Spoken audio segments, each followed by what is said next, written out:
I wear my sunglasses at night so I can watch all of you people watch our show. You want to know why? Because I wear my sunglasses at night so I can talk about these cartoon shows, because this is the battle of the big three with Studio Ghibli. We talked about them all month long, and now it's time to close the show. Cause I wear my sunglasses at night so I can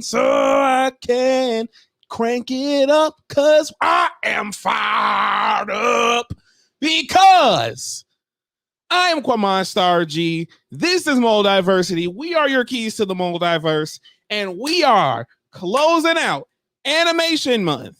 It's been a long and fun, not arduous journey as I almost fall backwards in my chair. And boy, howdy, am I really, really glad for this day in particular, because we get to go unfiltered, unrestricted, balls to the walls. And so let's get into it. Tossing it first, ladies first. Miss Avian Knight, let them know who you is and where you bees.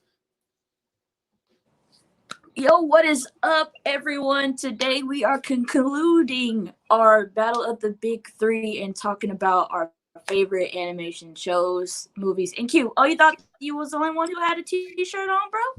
What's up? Let's go! I am the stone that the builder refused. We just continuing the song lyrics. And speaking of which, pump up the jams, pump it up, keep that basis pumping. Everybody's out and thumping, because Mike is here, the odd geek. Let him know what's up. And hey, thanks for coming out. And yeah, let's get it. Woo, getting in and again. So unfortunately, we are missing the illustrious, the incomparable, the unreplaceable Aaron. He is off saving a galaxy, and he's off doing other cool things that he will explain to us at a later date, the full brevity of what he did. So when he makes his hero's return, please ask him the prerequisite questions stating, where were you? How were you doing? Did you eat? Did you sleep? Did you get a lot of rest in? You know what I'm saying? You know, the whole nine. Let him know. So, yeah. In any case, thank you guys for tuning in. And we are here to close out Animation Month by talking about our overall favorite animated things, period. We're not restricting it to just TV shows or movies or whatever. No, everything and anything is on the line and on the table to discuss and talk about. So how are we feeling? Are we fired up about that? Are we ready to go ahead and discuss it? Avia, Mike? Yeah. So I'm going to actually toss it to Avia first. And I want to hear her picks, her pickerty dickety doos of all right, our favorite animated things. So I have to go with my first one is really what made me want to tell certain stories, because the female character was just a very great character. She was written well, you know, she had a strong disposition. She never, let anything stop her. And that is my girl, Lisa Mazza from Gargoyles. So got to give it up to the OG Gargoyles. And it's one of those shows that, like, the storytelling is just amazing. And it took its time, because there were at least 5 parts to the 5 episodes of the first season just for one storyline. It's pretty much a movie in itself. And it was just an incredible show. Elisa Mazza is probably my favorite animated character of all time. And the fact that she's a woman of color, makes it even better. And, Goliath Hudson, Bronx, Brooklyn.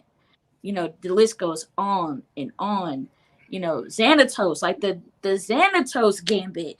That widely known, like he is probably one of the slickest businessmen you will ever meet. You know, the the pack. Like just so many great characters, so many great storylines. So that's definitely my second pick is of course gotta give it up. Gotta give it up to the Boondocks because Yes, indeedy. they did something so like they were able to make commentary about the Black community, but make it hilarious, like serious topics that we talk about, but just make it funny as hell. And John Witherspoon as Granddad, Regina King playing both, Huey and Riley, and then of course, Uncle Ruckus, A Pimp Named Slipback, like just so many great characters that are unforgettable, and so many great guest stars, and it's just one of those shows that when you go back and watch, you can't help but just laugh your ass off because it's hilarious. It's hysterical. And for my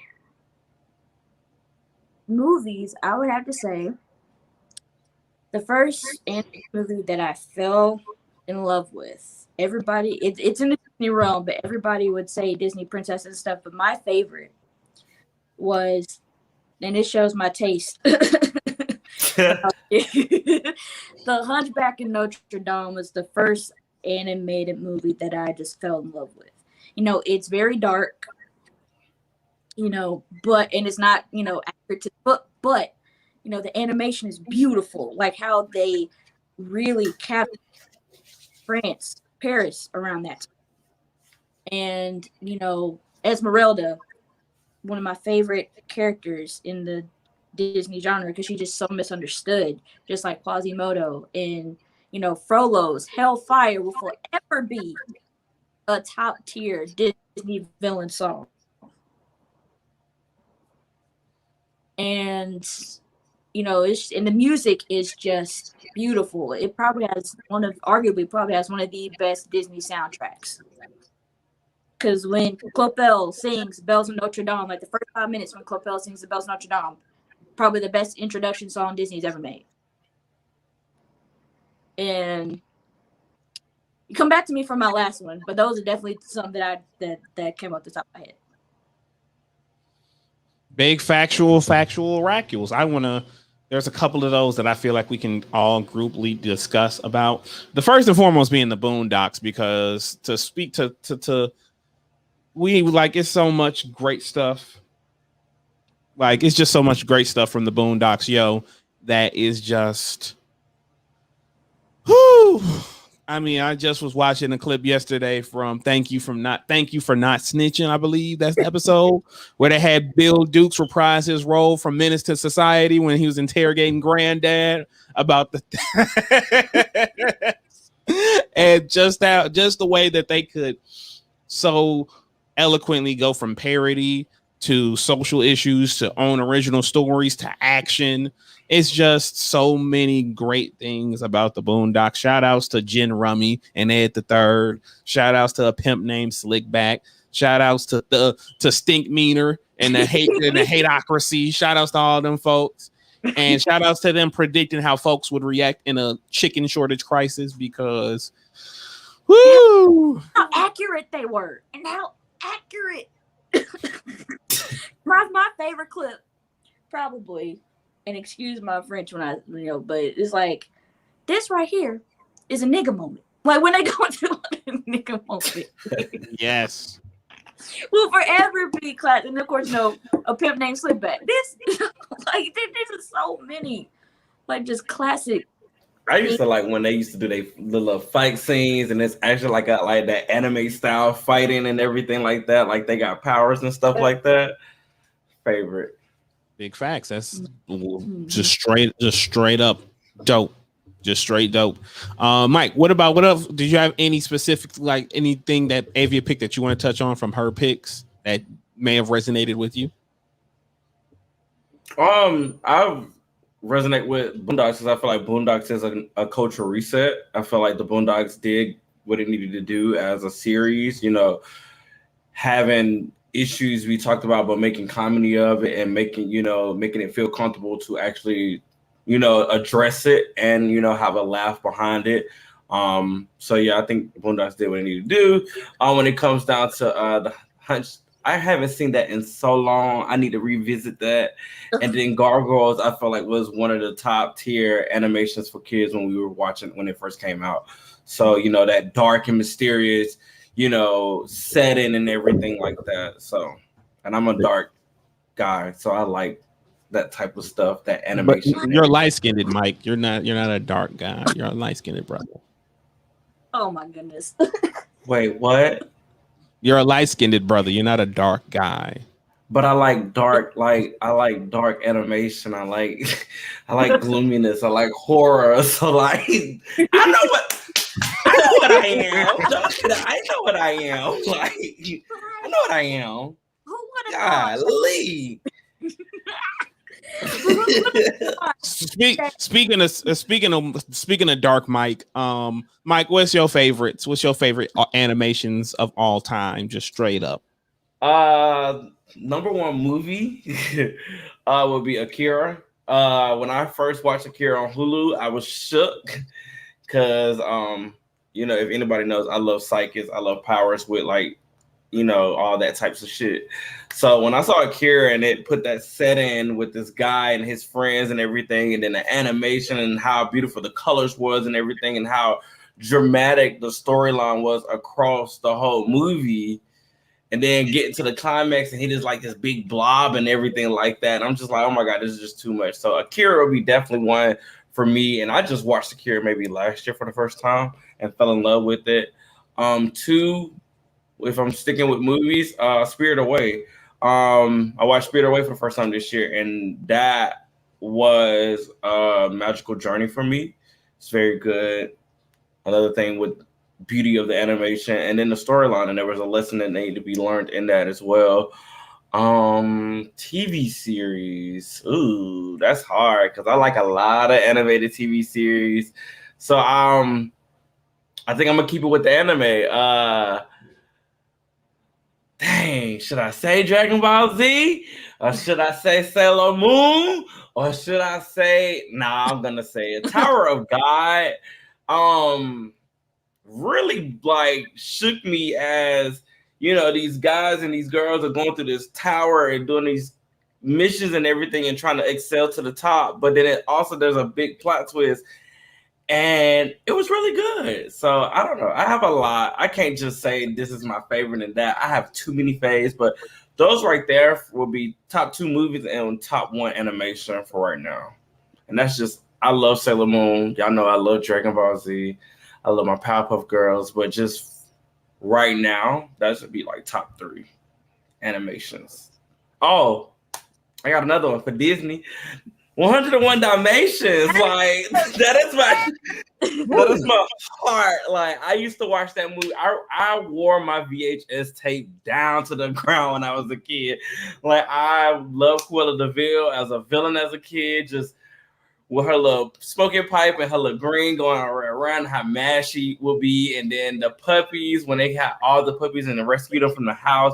My favorite scene, and I know it's not supposed to be a good scene, but when they're pressing through the snow, I'm just like, are they gonna make it? Like, are they gonna make it to this farmhouse? And they make it. So that'll probably be my favorite Disney. Besides Little Mermaid, 101 Dalmatians would be my number 1 favorite Disney movie. Like, seriously. Love it. Love that. Classic. So my favorite thing about 101 Dalmatians is how at the beginning Cruella sees her mother getting pushed off of a ledge by 2 dogs. And I'm thinking of Cruella the movie. Well, same universe, but definitely it's not the same universe. No, what you mean it's not? You're not gonna slide in here and say that. No, that's not the same universe. Is she not Cruella? Is she not Cruella the video? No, if we would have saw that in the 101 Dalmatians, then yes, you can say that. But no, you cannot say that. I didn't say Cruella. Mind you, Cruella was good. I'm ready for the sequel. Like I need the sequel because of what they did with the post-credit scene. But you can't say that, Q. I'm sorry. You say what?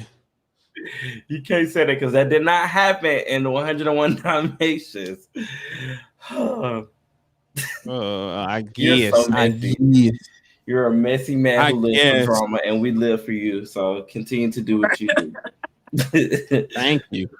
I absolutely think that Akira, just speaking on Akira, that's definitely like watershed moment in anime that I implore any anime fan watches at least once in their lifetime, because twice, 3 times, 4. I've watched it 5 times. I'm trying to eat, but I agree. I try to, but if you really want to understand the lengths and depths anime can go, then you need to watch Akira. You need to understand you need to understand the influence that this movie has on modern day animation, period. Last week we talked about the famous Akira slide, motorcycle slide, that is, like so many of everyone's favorite cartoons and just shit, period. So yeah, Akira, absolutely. I've never seen Tower of God, but I've heard people speak very highly of it. And like I said, 101 Dalmatians, when that opening scene happened, I was floored. I was like, damn, they do this in Shut up. That's not the opening scene. They do this in Disney movies. But the scene that is classic is when Pongo is looking out the window and he sees the dogs looking like their owners and vice versa. That's like top, like classic moment. The music. Yeah, I love that. Like, love it. Canine Crunchies. The Canine Crunchies. Oh God. Oh, that's a classic. Like I said, I ruined that VHS. Like, ruined it. And who can forget Cruella de Vil's theme song? Like, who can forget? Play my piano real quick. That's what happened at the end of the canonically attached Cruella movie. They was playing that song. Oh my God. Since we on the subject, it was a great movie. I really was proud of Emma Stone, seriously, because I was worried when she got cast. I ain't even gonna lie, I was worried because I was like, how is she going to embody, this top tier villain in the Disney universe? Like, how is she? But when they said that it was going to be like a prequel storyline, I was like, this might work, And then when we actually see her, trying to be a fashion designer and then go through it and, having that moment of, choosing between yourself and then your friends and people who are supporting you and everything like that, and then going through what you have to do. The whole safe combination thing was everything. How she did that was like bomb. She is the queen of entrances. Like in Cruella, when she set her dress on fire, and which is like the precursor to that. Let us know in the comments what y'all favorite animated things are, your favorite bits of your favorite pieces of animation are. Don't be scared. We ain't gonna bite. Unlike the dogs who killed Corella's mama at the beginning of the movie, they bit real bad, actually, as a matter of fact. They didn't bite her, they just pushed her. But they was snarling, so you can surmise that they could bite really, really bad. So.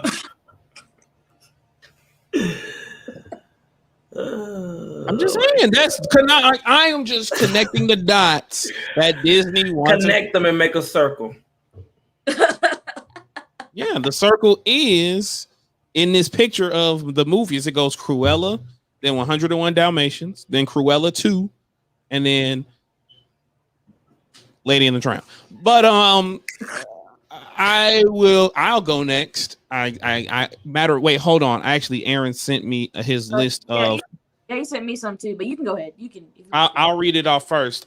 First things first. He said his first piece of favorite animation is Watership Down, which I'm. For those who don't know what a Watership Down is, that's the one where those animals get killed a lot. Rabbits. Rabbits specifically. Yes. Then he said that he enjoyed Batman the Killing Joke animated movie.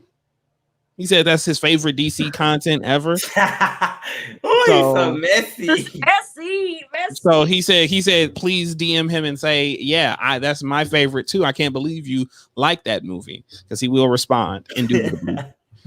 Then he said 1995 Avengers low budget animated film.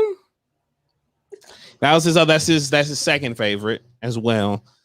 And then Food Fight is his overall favorite animation film ever. I can't take you both seriously right now. What? I'm gonna show you the screen right now. See, that's what he said. Yeah, you better. That's what you better go. Okay, Avia, you better say. Okay, Avia, you say what else Aaron wrote, and we'll let the audience decide who actually said the truth about Aaron. I know and his the pick. truth. It's Avia. So the first one, of course, he said was the Boondocks. Right. The Boondocks. And the next one he said was Beauty and the Beast. And give it to him, because it's definitely one of the animated movies. I can attest to this, because it's just one of those Disney movies that as soon as you think of it, you think of nostalgia. Like you think of the dance floor scene. You know, when Mrs. Potts singing the Tale as Old as Time. You know, you think of all the characters. It's everything. Everything you think about Disney, that in a good way. That is what Beauty and the Beast comes to, because it was animated. It was nominated for Best Picture. Like one of the really. Yes, it was one of the few animated movies to actually ever do that. Wow. And you know, just it's definitely one of my favorites too. I love Beauty and the Beast. Yeah, it's in my top 5. What's up, John? Thank you for tuning in. I will say it is in my top 5 because he made me rewatch it this year because he was talking about it. I was like, let me watch it over and make sure you saying what you saying is matching up with what you saying. And yeah, as the song says, it's a tale of oldest time, and it really does hone in on the relationship of Beauty and Beast and how they, form and go through. But yeah, it's a good movie. And the next one, of course, is just one of DreamWorks' best. One of DreamWorks' best. The Prince of Egypt. The Prince of Egypt. Yep. And I saw it in theaters. I did too. Like the church took all the kids to go. Went with the church. I remember that. They were like, yeah, we're going to go see Prince of Egypt. Okay. And when I tell you, the first 7 minutes of that movie get me in the feels every single time. Every time I hear them sing Deliver Us, I'm like, oh my God. Oh my God. It's just I think it's one of my favorite soundtracks. Oh yes. Like, when you believe, like, come on. Classic. Whitney and Mariah, you can't get any better. You can't get any better. And the only thing I did wish about Prince of Egypt is that it's at least have some people of color voicing some of the cast. Right. But I mean that was my only thing about the movie, as far as like any type of negatives. But for the most part, it is a masterpiece. Indubitably. I got to give it up to Prince of Egypt. I got to give it up to also the other DreamWorks movies, Sinbad. Got to give it up to Spirit, Stallion of the Cimarron. Give it up to The Road to El Dorado. There was such an adult joke in there that if you didn't notice it, you'd be like, oh, you would have never thought about it. But if you pause it at the right time, like, oh my God, I didn't even think about that. As a kid, you wouldn't. But there's an adult joke in there, like when Tulio was with what's her name? The con artist. Yeah. His head is positioned one way, her head is positioned in another way. When it comes, now that's all I'm gonna say about that. For real, that's all we got. We don't want to taint your pure minds with the impurity, the impropriety of it all. So absolutely. So We got one. yeah, we got. He said Prince of Egypt, Iron Giant, Aladdin, Journey to Atlantis, The Boondocks, the Batman the Animated Series, Justice League, Static, X-Men the Animated Series, and Beauty and the Beast. All excellent picks. All excellent. You know what? I still watch X-Men to the animated series to this day on Disney Plus. Like, I just go pick a random 4 episodes from a season just because I've seen them all so many times. But I just go pick 4 random episodes and just watch them 4 episodes. Like, oh my god, like that. The animated series is so good. Like, Right, Iron Giant was considered a flop.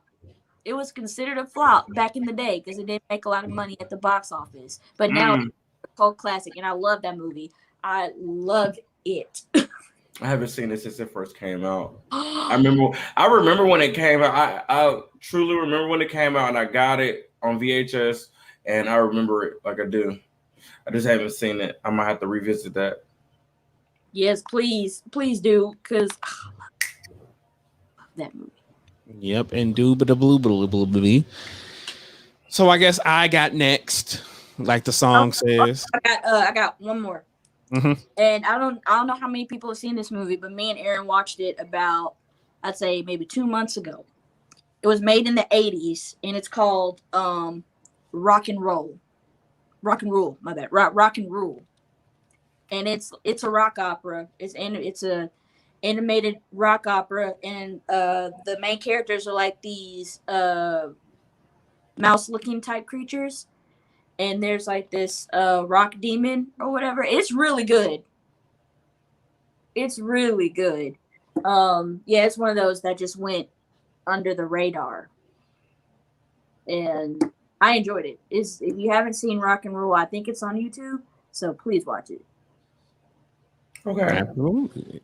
I'm thinking of that other goddamn Elvis chicken movie. So what? Chicken Run? Yeah, no, not Chicken Run.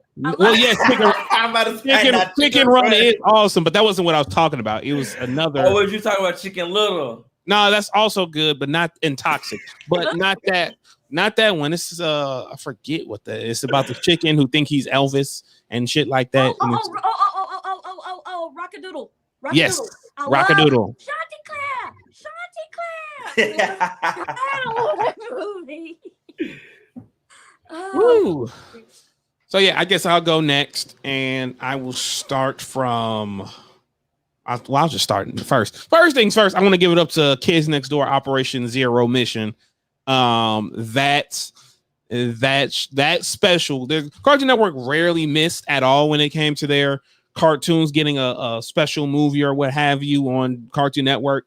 And I genuinely believe Operation Zero is the best of the best because of the deep lore Kids Next Door established early on with everything that was happening with the kids and the adults, and who these certain characters are or what makes them so relevant. And Operation Zero really just really did an awesome job. Father reintegrating his grandfather, who was like the master of evil, recommissioning his dad, grandfather, the master of evil, and then making father look quaint by comparison, turning all the kids into to old people, just straight up. And then we are finally finding out that Nigel's dad, who has been portrayed as bumbling but loving, he was actually the legendary Number Zero, and that the Delightful Kids used to be operatives before they got delightfulized and whatnot. That to me was just so awesome and so mind-boggling as a kid. And I still quote the last line of that movie, "We are kids next door," because the book of KND and all of those things, and then how that ends up tying into the series finale and other major plot points moving forward. It really is like the best of the Cartoon Network TV movies, and movies in general. Next up, I gotta give love to Justice League and Avengers Earth's Mightiest Heroes. Justice League and Justice League Unlimited and Avengers Earth's Mightiest Heroes. Those two are the like top tier of all top tiers of their specific universes, animated animated shows.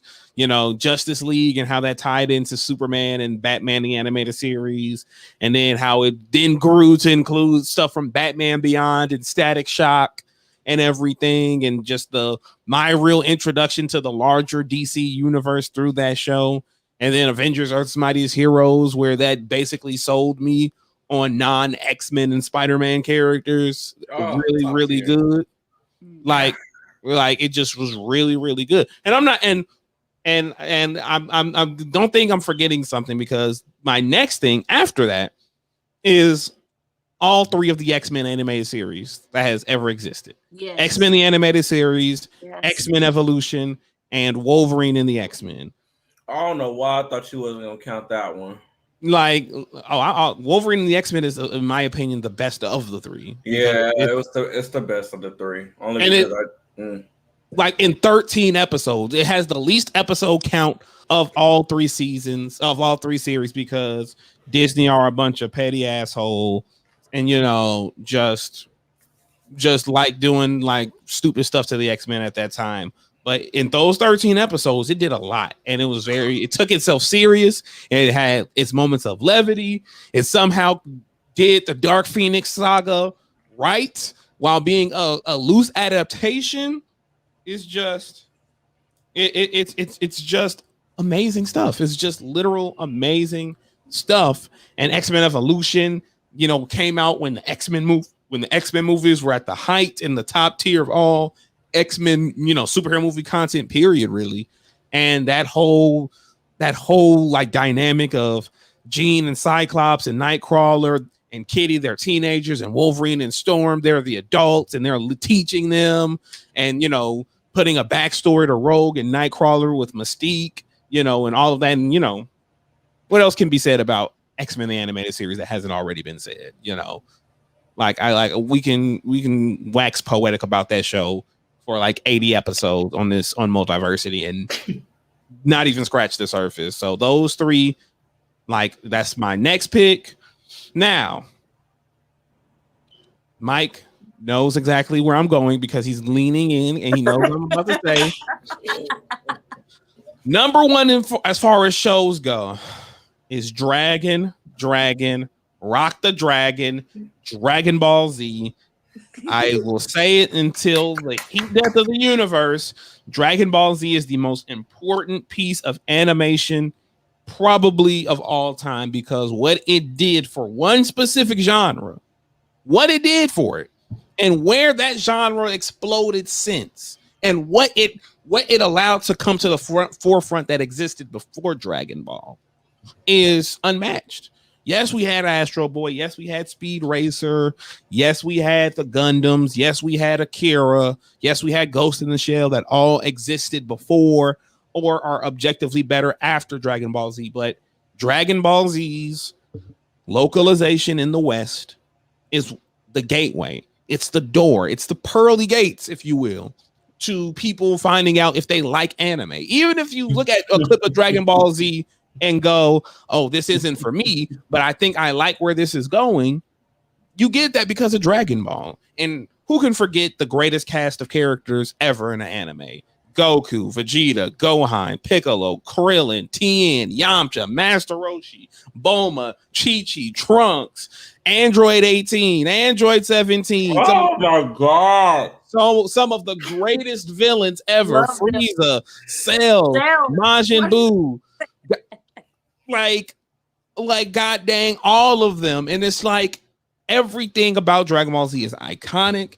They didn't ripped off Dragon Ball Z. They homaged Dragon Ball Z. They live by Dragon Ball Z. People, and no one can say Kakarot like Vegeta can. Nobody. I can love Vegeta. Number one fan. Nobody Love say him. that. Love him down. Always gonna love Vegeta.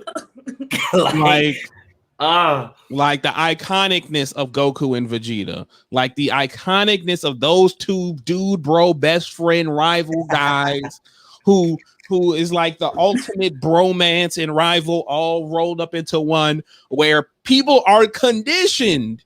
If they look at any fan art and they see a short guy and a blue unitard in a white vest and a guy with spiky head in an orange and blue outfit, that they can be anybody else on that page. Like, can you imagine that? Like, being so iconic that you can have a picture with Superman, god dang Thor, Thanos, Darkseid, Saitama, whoever else. And if Goku and Vegeta are on the opposite side, folks are immediately going to go, oh, Goku and Vegeta are going to win. They're going to do this. They're going to fuse. They're going to go Super Saiyan 5. They're going to do this. Like, you do not, that, like, you just can't create, you can't just create any old character and get that level of iconicness. You have to mold them by being great characters. Goku, a warrior pure of heart, who will always fight to win and fight for his friends. Vegeta, the restored prince, who started out only fighting for himself, but through trials and tribulations, there's that phrase, became a warrior that you cannot break. You might beat Vegeta, you might humiliate Vegeta, but you will never break Vegeta, because if there's one thing the Saiyans always keeps, it's what, Mike? Huh? If there is one thing a Saiyan always, you know, I don't have the knowledge. Don't put me on the spot. Don't put me on the spot like that. It's his pride. It's his pride. Oh, I was gonna say his heart. Same difference. It's the same difference. And shout outs to everybody's favorite Black Uncle Piccolo. Shout outs to everybody's favorite Black Uncle Piccolo.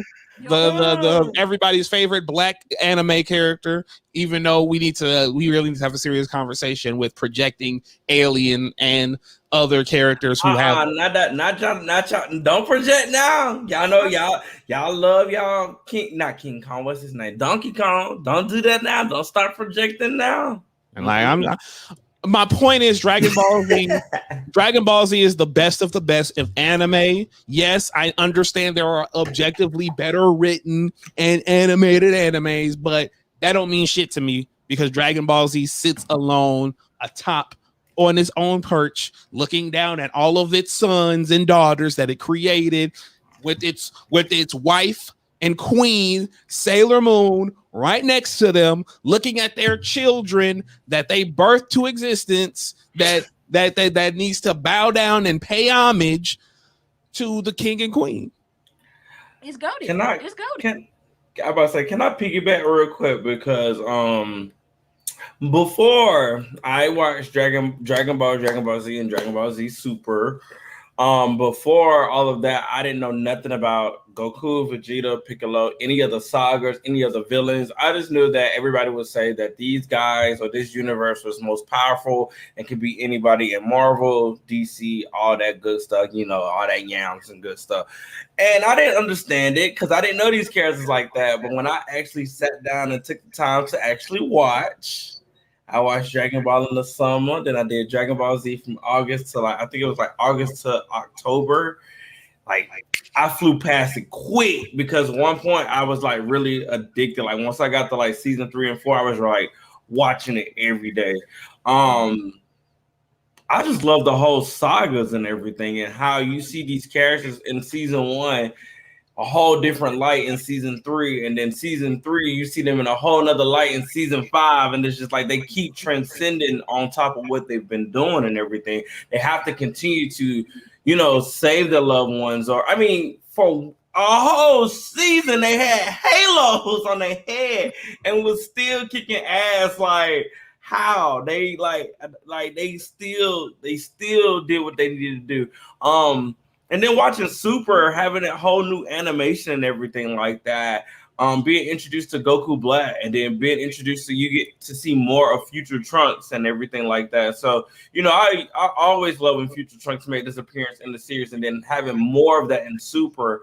I think Future Trunks, one of the best characters in Dragon Ball, period. BTW. And who is his daddy? Who is his daddy? Trunks. I love Trunks and Gohan are the best characters Mhm. objectively in Dragon Ball because they both Period. fight for something bigger than strength and or being number one. They fight for peace. They fight for a better tomorrow. Yes. And you see, and again, and I said this last week, Vegeta and Gohan and Trunks understands the meaning of understands how to become more powerful more so than Goku and Vegeta, but since they aren't inherent fighters, they won't reach that potential before Goku and Vegeta. But I've always found that interesting that in the show they were always the ones to really do something amazing. Trunks showing up and killing Frieza like it was fucking nothing, and then Gohan being the first one to go Super Saiyan 2 and putting the clamp down on Cell bitch ass like it was nobody's business. So, what's your favorite saga? Mine? Yeah. It's very easy for me to say this. It's the Android and Cell saga. That is in my opinion, and it's gonna sound controversial to the anime connoisseurs, but I don't fucking care. The Android Cell saga, that whole arc is the greatest anime arc in history because of what it does for the franchise and how it wraps up in my opinion, the true main story of Z. I consider Majin Buu to be like, oh, we thought our show was going to get canceled, but it's not. So I'm just going to try to scrounge up some cool shit. And it did give us some cool shit like fusions and Super Saiyan 3 and all of that. But it was clear that it wasn't that the Android Cell arc was supposed to be the actual ending of Dragon Ball because it perfectly ended Gohan's arc of power. Because when you watch all of Z up until that point, Gohan is always the one bursting with this incredible power that shocks everyone and really really shows the progression of Dragon Ball. And him being the strongest in the universe, the one that can defeat the biggest bad up until that point, the amalgamation of everybody that they fought more or less in Cell. The fact that he was able to achieve a power beyond Goku, beyond Vegeta, beyond even Trunks, who was a Super Saiyan for a nice little minute too, and also had the capabilities of reaching that, and for him to do it on the grounds of protection and not being number one or not fighting to have a good fight, but fighting to protect those and protect everyone, to me is profound. It is excellently done. The only anime I feel like, and like literally anime singular, not even plural, the only anime I feel like that has told a story from beginning to end that is damn near perfect is Full Metal Alchemist Brotherhood. And that is because Ed and Al are literally two of the best written anime characters of all time.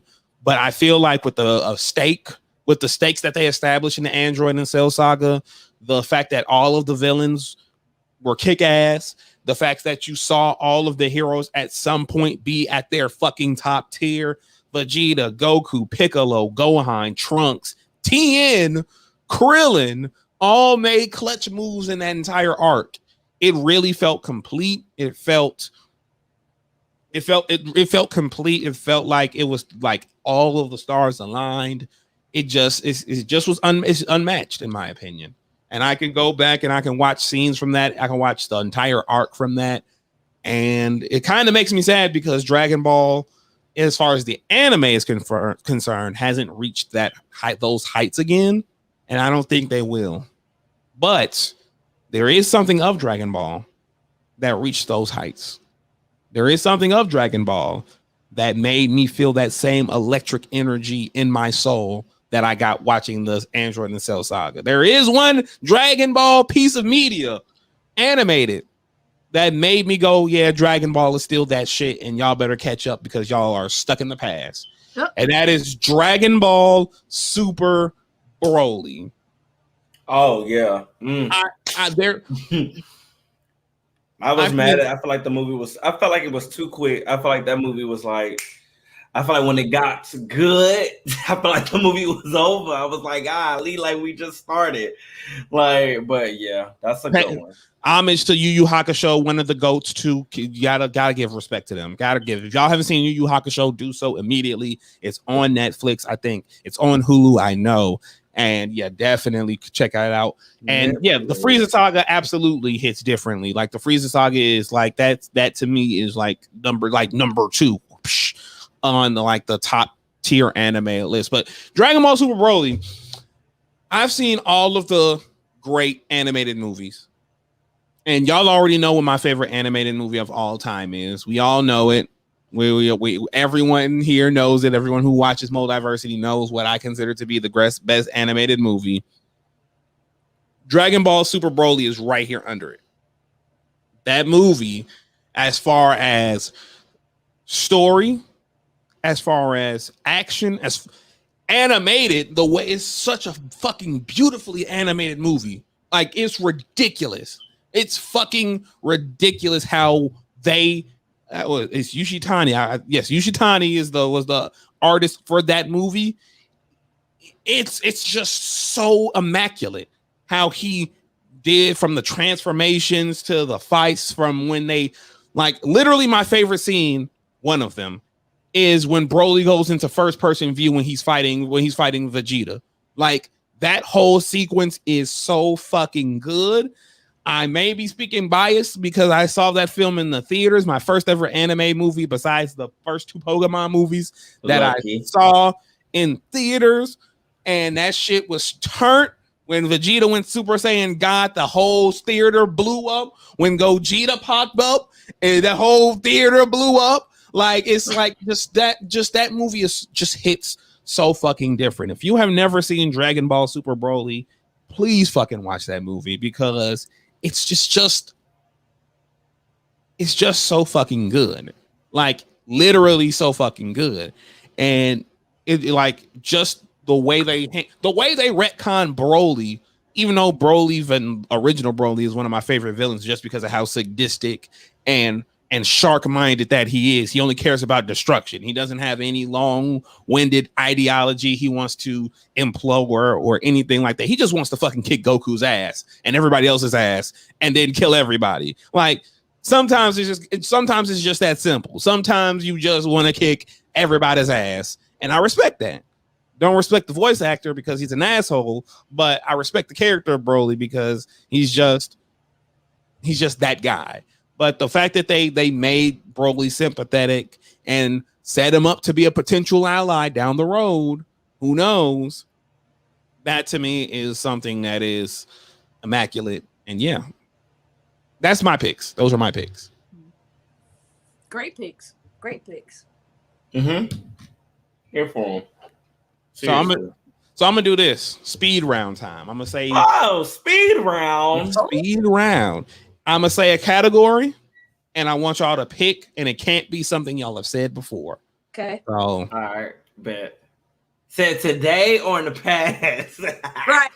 Just what we mentioned today. Oh, now if you said it this episode, you can't repeat it. Okay. All right. Favorite animated music video. We're going in clockwise. So wait. So it's Mike, Avia, then me. So that's how it's going to go. So favorite animated music video, go.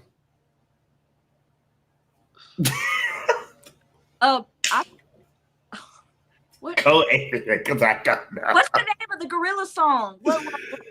Oh God. Time out. Feel Good Inc. Yes, Feel Good Inc. Yes, that's one of my faves. I couldn't think of the name for. I know the song, but I couldn't think of the name of the song. But definitely Feel Good Inc. by the Gorillaz. Don't worry, Mike. I got you, dude. I know your favorite animated music video. Hold on. No, you don't. I got you, dog. You don't know what it is. Don't even worry about it, bro. I got it. You don't know what it is. No, I'm about to share screen. I got it, dude. I don't know what it is. I got another one. Take on Me by Aha. That's a good one. Yes, that's classic. Yes. So I'm about to share my screen. I got it. Okay, I'm about to share it because we can both say it at the same time, so don't worry about it. I'm about to go ahead and So, Walter, stop suffering. I'm about to to self-AC Pro. In just 3 easy steps, enjoy the comfort of 2 times the cooling boosters from the #1 selling coldest air. Nothing cools like AC Pro. Okay, DK, you got me. Joke's over, so come on out.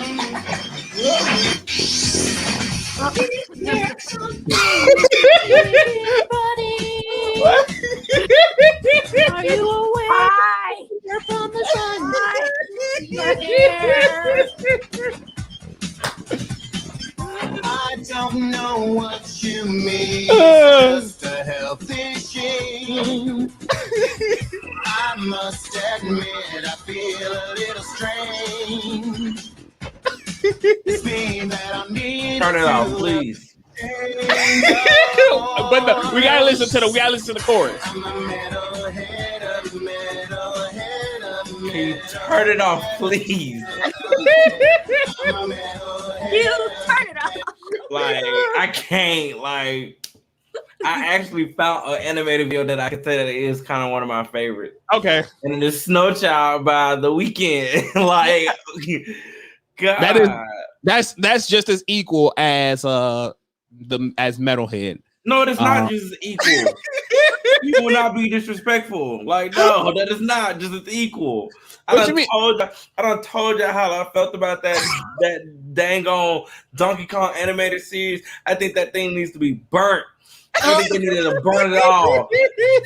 All social medias. Take it down. Please take it down. YouTube, take it down. Take it I'm down. a metalhead, a metalhead, a metalhead, a metalhead. I'm a metalhead. Doesn't that song sound very familiar, Princess Nokia? Doesn't that sound very familiar, like you heard it somewhere before? I'm a metalhead around the world. You know, y'all can listen back to it. Mike, this Mike approved. He approved. It's not it's not Mike approved. Just no, it's not. It's not. I do not approve that series or any of those songs. I do not. Whoa! So we're not gonna pretend like they not really singing they asses off though. Ever since y'all told me about that on MD Gaming, you already know how I felt. So like, no, don't approve. So that's 2 thumbs down for Mike, or 4. 2. That's And my feet are down. Down.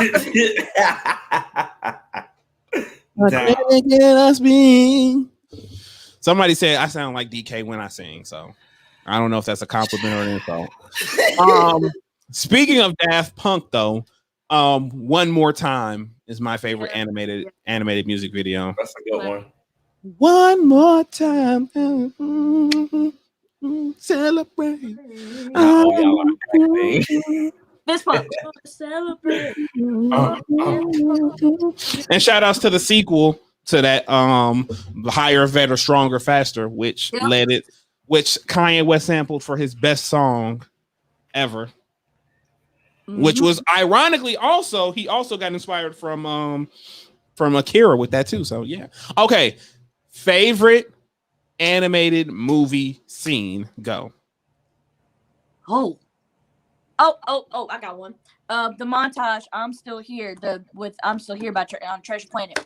My favorite scene. It's a montage of Jim working on the ship and him and John I got mine. Silver. Like just the song works so well with Jim's transition into, you know, Long John Silver becoming a father figure to him. It just one of my favorite scene that gets overlooked all the time, and that's just one of my faves. Does Coco count? It's animated. Okay, so when Coco is when he's singing "Remember Me," that's like my favorite animated scene. Cause like when I first watched that movie, I boo-hoo cried like the whole movie. But yeah, that is like anytime they sing "Remember Me," favorite, love it. Love it.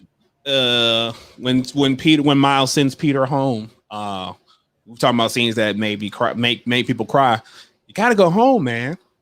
How would I know I'm not gonna mess it up again? You won't. It's a leap of faith. Like, thank God I'm wearing sunglasses because I'm getting slightly teared up about that. But that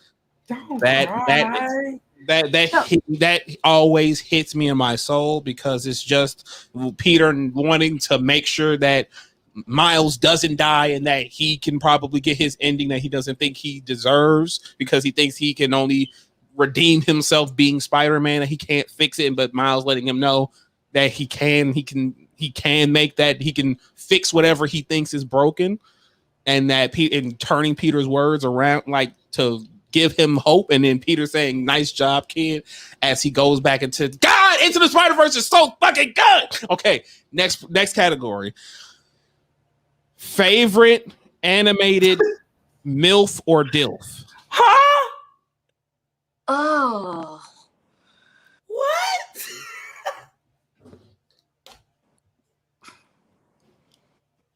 trying to Never. Bill for Dilf. Yes.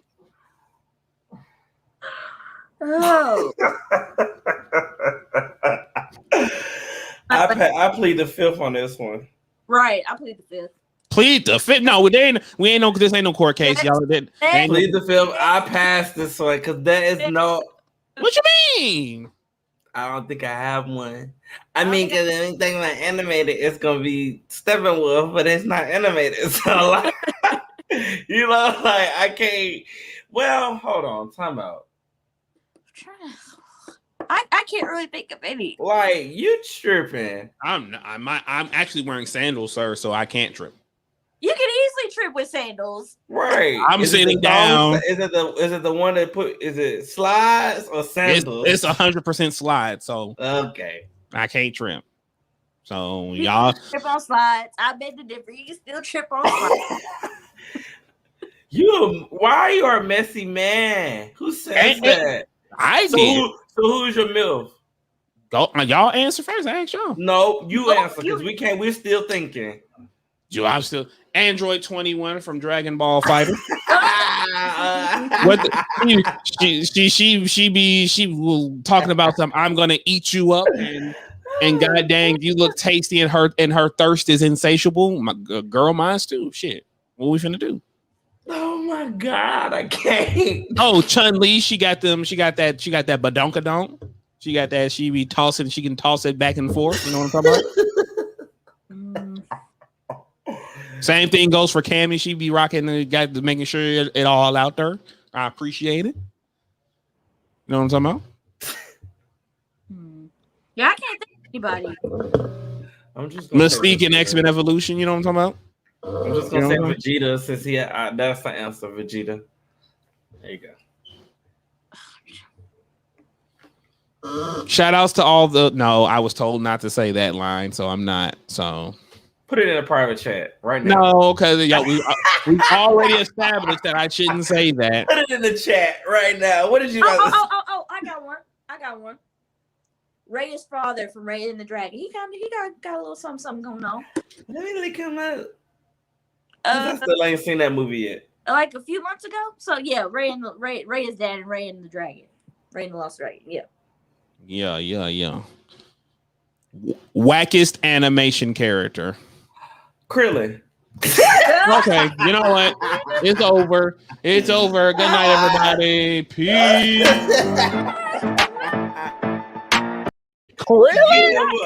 Get him up out of here, man. Y'all some haters. Y'all some haters. Oh, get him Y'all up out are of here. y'all are some haters, dude. Get him up out Hey, of here. who's your- playing? I'm playing. You playing? Oh, you said that too quick. Krillin got to go. Avian, what's your pick? Before I pick on Mike. Oh yeah, pick on me. Okay, I'm The Range. Who? The cows from Home on the Range. Damn. The whole cast? Damn. Just like The fall of Disney animation in the mid 2000s. Home on the Range. Oh my god. Not even Cuba Gooding Jr.'s star power could save that movie.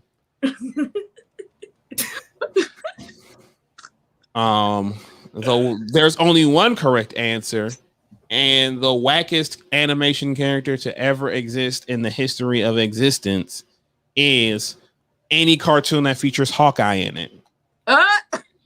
Any cartoon version of Hawkeye. Why? Because he's a bum and I don't like him.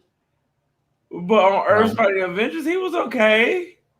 Nah, he was still bumming it out too much for me. Too much for my liking. You just don't like Hawkeye. Look, I'm going to be straight honest on these Hawkeye recordings, versus Krillin. on these live shows. I'm not finna lie to these folks. Hawkeye was got it. versus Krillin.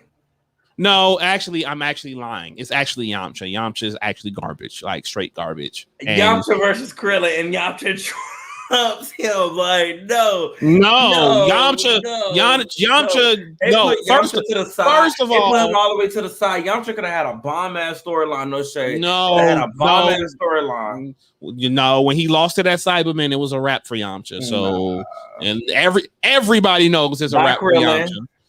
By Krillin when he's clutched out many times for the squad.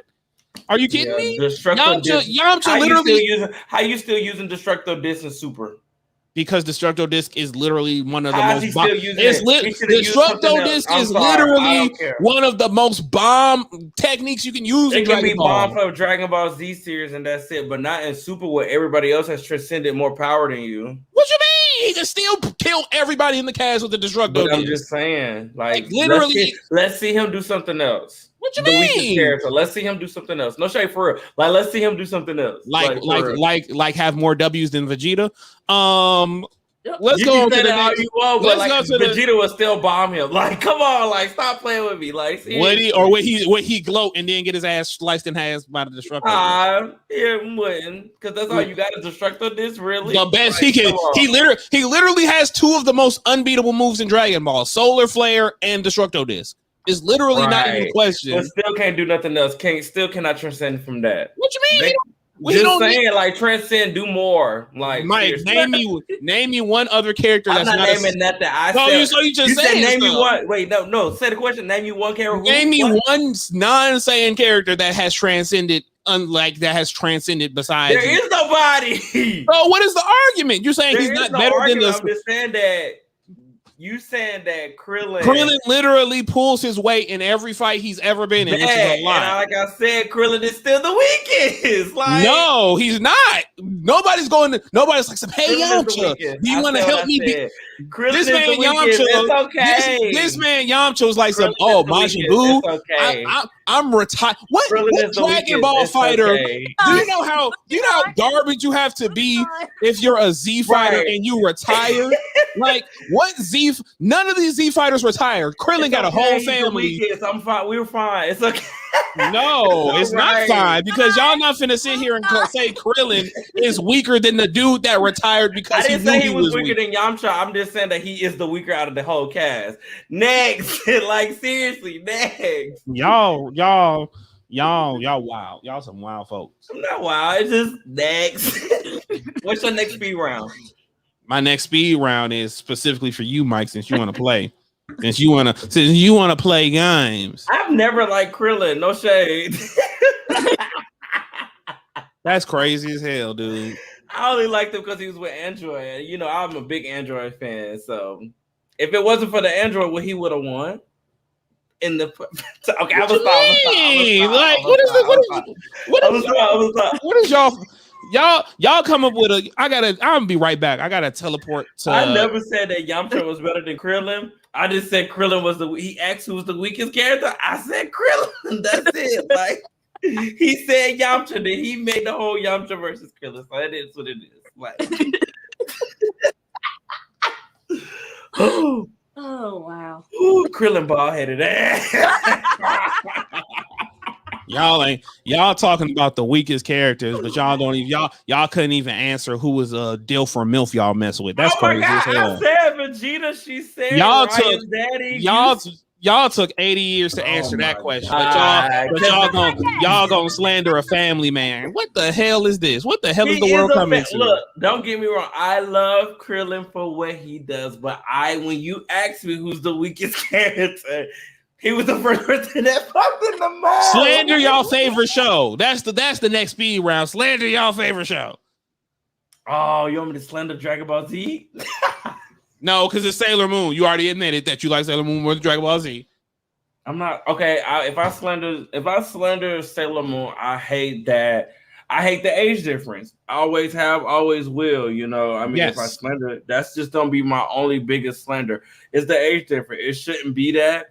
I wish that when the movie came out on Netflix, that they could have been in college. You know. Fuck Tuxedo Mask. He a bitch anyway. Oh. All my niggas hate Tuxedo Mask.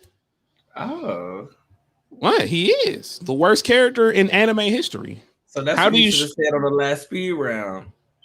What?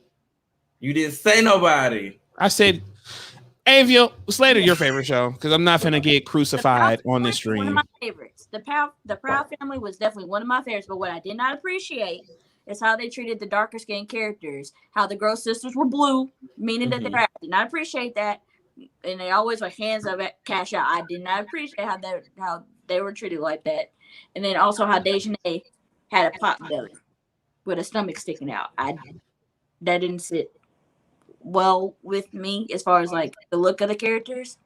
But that's it. The storylines are great, but I just didn't appreciate how they displayed the darker skin looking characters. Okay, and I guess I can slander my favorite animated show, which is What is it? which is Dragon Ball Z, and that is for ruining Goku and Vegeta's character in Super by making them only care about superficial things and not making them fight for anything significant in the entirety of the series. That ruined Super for me in a lot of ways. You have to touch me about that later because I don't get it. That Goku just reverting back to only wanting to fight for the sake of fighting, and Vegeta not having no real tangible motivation other than beating Goku, to me disserviced their ending in the Buu saga, where they both had a common understanding and both understood that there are much more important things. And after being faced with several important things, it seemed like it really didn't make any dent on their character, because they still just went back to square one. And I feel like that wasted them. And I feel like that GT, that's why I prefer GT a little better than Super, because they didn't skimp out on their need to protect and understand the value of their friends and family. And I feel like when they said that in Super, it was lip service. And that's why I put Super under as my least favorite Dragon Ball series, because Super is my least favorite. There are the things I like, I really fucking like about Super, but overall it's too backwards. GT was weird. There's a lot of weird shit that happened in GT, but it's not nothing that narratively and emotionally set the characters back. And yes, Goku literally turns back into a kid, and that's literally the most backwards thing you can fucking do in a show. But everything else felt like a natural progression of people's character arcs. Super felt like a regression in a lot of important areas that I did not like. A regression when it gets to Tournament of Power. Tournament of Power is the closest it gets back to recapturing the stakes and characteristics of Z. I hate Tournament of Power. But that's because of the nature of the fight itself, and not necessarily the character's growth narrative wise. Because my major problems with Super is that Goku and Vegeta never fucking won a fight that mattered in Super up until the Tournament of Power, and that was a group effort more or less. The stakes never really seemed to last. It was always something happened and then it went, and everybody was too stronger than Goku and Vegeta, which I hated. I hated how much Beerus was stronger. I hated how they had to reverse time to beat Golden Frieza. I hate that they basically didn't stop Goku Black Zamasu. The Omni King did that.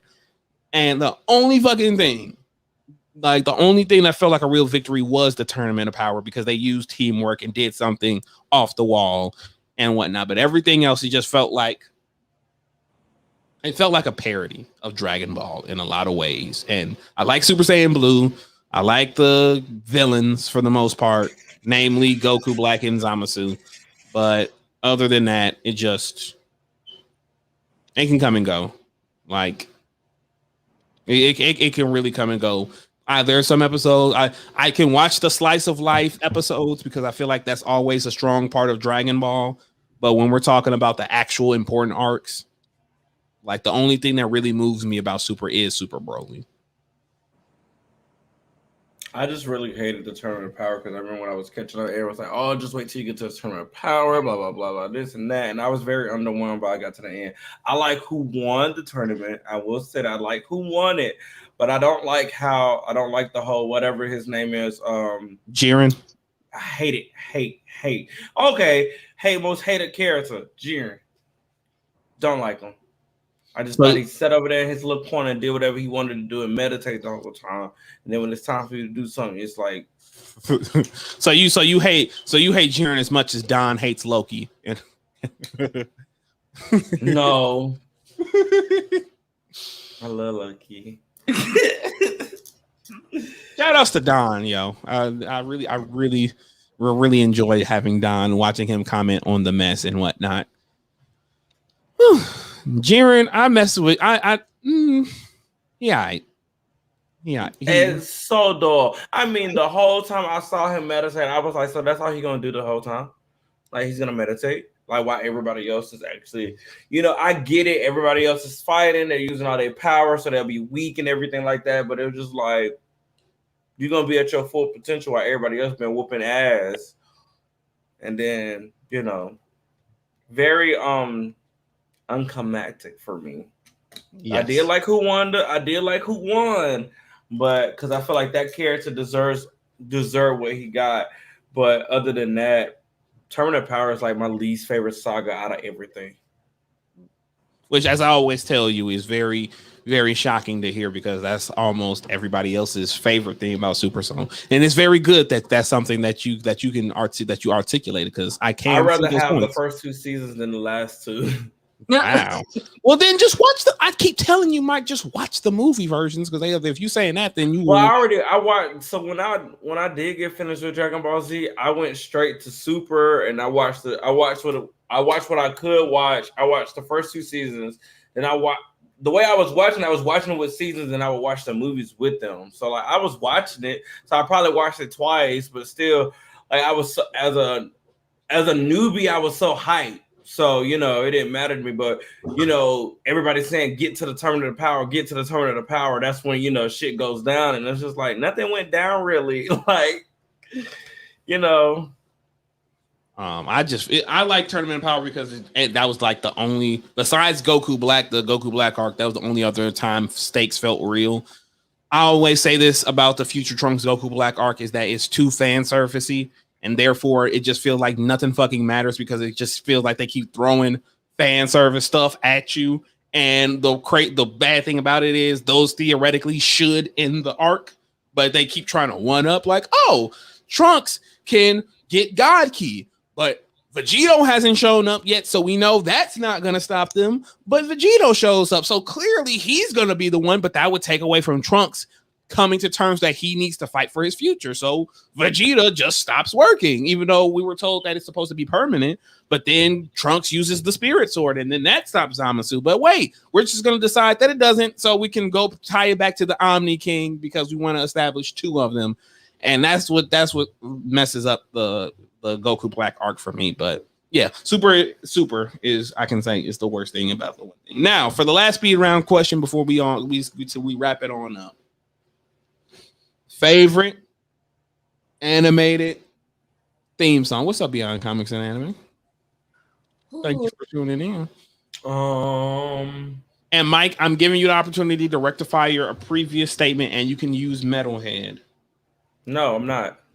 Oh, dang it. I thought I was going to get you there. Oh. I'm going to say shout outs to quick shout outs to Jai, one of our supporters. She has her upcoming podcast. Be on the lookout. She's one of the cool supporters out there. I would have to choose either between, because it shows my taste, either the Pokemon theme song or the Proud Family theme song. Come on, Proud Family. The Proud Family. We got some top tier anime themes. Cowboy Bebop. Cowboy. Yes. And shout outs to Outlaw Star, man. Nobody talks about that. If you want, those are like the 2 best outlaw space romps you can watch. Outlaw Star and Cowboy Bebop. Yeah, Mike. but Oh, sorry. Oh, I'm just saying go those. ahead. And I'm torn between the two because I love those two so much. I'm watching Godzilla Singular Point right now. I'm on like episode 3. Love it. I think one of my favorites would be Tokyo Ravens opening. X Count Encounter. I like that. Very poppy, very, very K-pop, very lot of, bops and stuff with that. Sailor Moon, of course, but Sailor Moon Crystal. Sailor Moon Crystal, all the music that's in Sailor Moon Crystal. Love it. I don't know, because I played in band and I love all types of music. So when you listen to animated music, it's a whole other feel. Yes. Sonic X, gotta go faster. Dragon Ball Super's Tournament of Power intro, Limit Break, Cross Survivor, just so goddamn immaculate. And I really hope I just didn't forget it. No, I did not. Full Metal Alchemist Brotherhood's first opening, again by you. It's literally just so fucking, like, if we're talking about top tier J-pop anime openings, like that is just that's just so immaculate with the scenes, and you seeing their origins with when the song breakdowns and all of that good shit. Like, oh, and also I just want to can't forget that Justice League Unlimited theme, can't forget that. X-Men the Animated Series.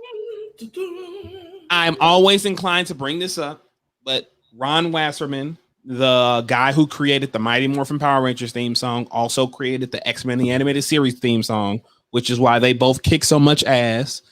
Are you talking about the 4Kids One Piece rap? Because if we're talking about that, then that's absolutely, positively top fucking tier. Yeah, so I thought I had one more. I said Full Metal Alchemist Brotherhood. Oh, yes. Shout outs to the Ruby series because they always have a bopping theme song. Seasons 1, seasons 2, 3, 5, 6, 7, all of them. Like that, all of their openings. If you guys don't know what RWBY Ruby is, just watch their openings. You're gonna get some dope ass opening music. So yeah. But in any of the cases, didn't Ron Wasserman also do Rock the Dragon? I have to look it up, but I believe that because Saban Entertainment was one of the first distributors of Dragon Ball Z's localized dub with the Ocean dub. So I would not be surprised if Ron Wasserman did do that. But Ron Wasserman is the GOAT. One of these days, we got to talk about the best composers in entertainment, and he's up there. Ooh, I'm down for that. That'll be fun. Because it'll more or less probably be me every time it's my turn just playing a song from Power Rangers from the first 5 seasons of Power Rangers because he just did what the fuck he had to do with that. But in any case, it's time for us to, or unless anybody has a quick anecdote about something they love about animation. I feel like animation, because it was funny because when I was at my grandma's this past Christmas, I was telling my brother about Blood of Zeus. He was like, okay, let's watch it. And then my dad was in there, was like, man, why are y'all watching cartoons? Like, first of all, it's animation. It's not cartoon. And animation isn't just for kids. Mhm. Like, it's for everyone. Like animation is one of those mediums that not necessarily overlooked, but they don't take it seriously. There's a lot of people who don't appreciate animation, really take it seriously. But I feel like now it's probably the most experimental type of genre in filmmaking, where you can do whatever you want with I'm animation. trying to finish Castlevania. Yes. I'm trying. And that's what I feel about animation. Like, you can do whatever you want with it. And that's what makes it so interesting and so cool. And I feel like we take it for granted. I feel like sometimes we take animation for granted until like the show that we love is over, and then we go back and watch like, damn, that was good. Mm-hmm. What about you, Mike? You got a quick anecdote about animation? No, I appreciate that because I'll say when Sailor Moon came out, we had that old school version of animation, and then when Sailor Moon Crystal came out, and they had that new fresh look of animation with this classic tail and everything like that, and it's all like spick and span and crystal clear and everything, not grainy and everything. You know what? I think that's what I like about animation, is that you get to see animation, you know, transcend and grow throughout the years. Just like I said with Studio Ghibli last week, you know, watching a movie that came out in 1986, and then seeing how grainy everything was in the animation, but it was top, like nice, and then actually watching Spirit Away and then seeing how their animation skills have, you know, grown over the years. So I think that's my biggest thing is with animation is, you know, seeing how it was before and how it is now and where it can be. Factual, actual. Yeah, I feel like so many times animation gets overlooked and undervalued in terms of recognition and getting its flowers, so to speak. You know, people look down on any, you know, best animated picture like it's not a real Academy Award, or, you know, we don't really celebrate when animated shows win Emmys, you know, get accolades like that. But when you look at shows that that is like so genre bending, like Avatar: The Last Airbender, Steven Universe, you know, Kim Possible, you know, those type of things, and Dragon Ball, any anime off the top of my head, Full Metal Alchemist, Dragon Ball, you know, Juju Steam, that's the name of it. Juju Kaisen? That's the one. I didn't even talk about it because I talked about it last week. Like I didn't talk about it like Juju is my heart. Like I'm so ready for season 2. Like I need it. Like You know, Card Captor Sakura, you know, Rurouni Kenshin, you know what I'm talking about. Kill la Kill, one of the most highbrow and prolific animes ever in terms of its visual and auditory storytelling. My Hero Academia, Demon Slayer, the list goes on and on and on. And, you know, the animated films, Into the Spider-Verse, Shrek, Toy Story. Shrek. Love it. And the thing Did you know the mother? like the Shreks are just, they hit the mark every single. Even Shrek the Third had great moments. Yeah. Like I prefer Alpha Wolf Squadron. That's still my favorite line from that movie. Like it's so deadpan and just like so on the nose. Like you can tell he's like the wolf is very much enthused about the group, but his delivery is just so monotone. I thought we were going with Alpha Wolf Squadron. and who can forget the Muffin Man scene? The scene. Do you know the Muffin Man? The Muffin Man. Man. Shrek 2 is easily one of the greatest sequels of all time, if not number 2 under Empire Strikes Back. I watched that last month and it holds up so fucking well. Like so. Sanders as the fairy godmother. Like the voice casting, just the overall cleverness of the Shrek films. Like just yes. Second to none. But yeah, all of those films, like all of those pieces of animation just continue to raise the bar and show that animation is just as equal of a serious entertainment thing, I guess you can say, as anything else. Like it's a legitimate piece of art form and it needs to be respected and admired and loved until eternity. So in any case, we're going to wrap it up tonight. We're going to let y'all go. This is a pretty long episode. We appreciate y'all tuning in and letting y'all voices be heard and kicking it with us this Wednesday night. And let's go ahead and give our sign outs. Ladies first. Avia, let them know who you are and where you'll be. Ooh, ladies first. You can find me at Avia Knight on all social media platforms. You know, you can find me all over the MD YouTube page, you know, for the Wednesday live shows, Bitch What, the A&A show, and I'm on the Mess every now and then, so check me out on there, as well as the Medium page with some reviews and articles, as well as a review I wrote for South by Southwest on Joe's website, the Big fact. All right, Mr. Omnipotent Odd Geek. Let them know Oh, who you you just is. had to say it. Always and forever. A_odd geek on Twitter and Instagram, you know, and catch me here every Wednesday and then Thursday on The Mess with Joe. And then some Fridays you can see Open Mic with Mike. And then some Saturdays with More Diversity Gaming, you know. Every Friday. You're contractually obligated to be there every Friday. Huh? Oh, hey, everybody. I'm the one who wears his sunglasses at night so he can talk to you guys every Wednesday night here on Multiversity Live. You know who it is. It's your boy Aquaman Star G, aka Q, aka QMG, aka the Big Bad Booty Daddy, aka no, again, I'm not gonna say that because I'm not supposed to say that. But you can find me here on Multiversity. You can find me here doing Q rants. You can find me here, MD Gaming on Saturdays. You can find me over on Facebook Live every Sunday with my brother, Into the Quniverse, where we talk about everything geeky, gamey, and nerdy, as well as on our YouTube channel, Into the Quniverse, as well.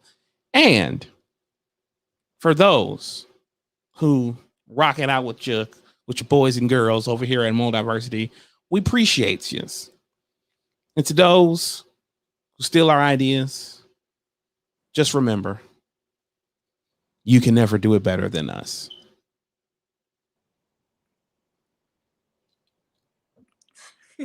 And you know exactly who you are, too.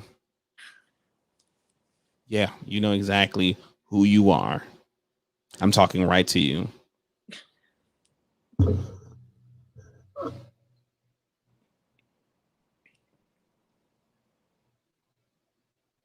Bye, everybody. Say peace. Peace. Peace. I didn't know if you was